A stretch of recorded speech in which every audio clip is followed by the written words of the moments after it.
Okay तो जब हम कंसिडरेशन के बारे में पढ़ते हैं, consideration basically means something in return. Consideration के थोड़े फीचर्स हैं, जिसमें से पहला वाले में they have mentioned a very famous case law which is between Baldev and Durga Prasad. तो इस केस में क्या होता है, there is Durga Prasad and other shopkeepers भी होते हैं, एंड अदर शॉपकीपर्स, पर case was between Durga Prasad and Baldev only. तो इसमें क्या होता है, दुर्गा प्रसाद ने बोला था कि अगर बालदेव ने उनके लिए, हिम एंड अदर शॉपकीपर्स के लिए उसने एक मार्केट कंस्ट्रक्ट किया तो वो बालदेव को एक रिवॉर्ड देगा, ऐसा उसने बोला था। ओके अभी क्या हुआ, तो बालदेव ने उस पर कुछ एक्ट नहीं किया, he did not do anything उस टाइम पर। बट देन लेटर जब कलेक्टर था इस पूरे विलेज का, वो जाता है और बालदेव को बोलता है कि, और उसको बोलता है कि तुम जाके एक मार्केट कंस्ट्रक्ट करो, और बालदेव अभी एग्री कर लेता है। किसके बोलने पर? कलेक्टर के बोलने पर। नाउ अभी बालदेव ने मार्केट कंस्ट्रक्ट कर लिया, अभी ये उसके पास अप्रोच करता है दुर्गा प्रसाद के पास, और उसको बोलता है अभी चलो मेरा कमीशन दो, अभी जैसे तुमने मेरे को प्रॉमिस किया था मार्केट की कंस्ट्रक्शन पर। Now Durga Prasad has the right to refuse to pay because the market was constructed on the request of collector and not on his request. Therefore it is not a valid, यहाँ पे actually consideration आना चाहिए,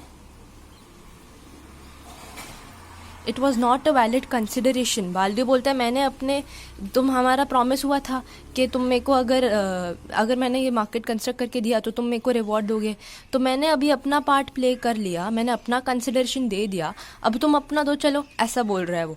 but अभी ये उसने जो consideration दिया था, this is not actual consideration. Why? Because this was given on the request of this C collector. Okay, The consideration for construction of market did not move at the desire of Durga Prasad, therefore it is not a valid contract. उसने जो भी ये किया ना, उसने जो construction किया, it was not because of the desire of DP but rather it was on the desire of collector. उसके बेसिस, उसके कहने पर किया उसने, therefore it is not a valid consideration or contract.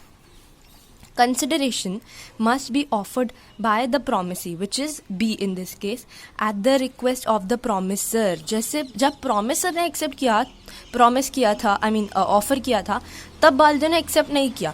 अब जब कलेक्टर ने बोला तब उसने accept किया, so it was because of C कि उसने accept किया। Consideration must move by the promisee at the request of the promiser. An act done at the request of third party over here, which is C, without any request by the promiser amounts to a voluntary act and not a valid contract. मतलब अगर इस case में उसने acceptance दिया होता, because क्योंकि उसको बालदेव ने बोला था, दुर्गा प्रसाद ने बोला था, तो हम उसको एक वैलिड कॉन्ट्रैक्ट मान सकते थे, फिर हम बोल सकते थे कि दुर्गा प्रसाद को तो पे करना चाहिए। बट यहाँ पे ऐसा हुआ ही नहीं था, यहाँ पे उसने उसके रिक्वेस्ट पर नहीं किया था, डीपी दुर्गा प्रसाद के रिक्वेस्ट पर नहीं किया था, बट रादर उसने सी केस पे किया था, without any request by the promiser amounts to a voluntary contract. Therefore इस केस में बालदेव ने जो किया उसको एक वॉलेंटरी कॉन्ट्रैक्ट बोलेंगे, and it does not result into any valid contract.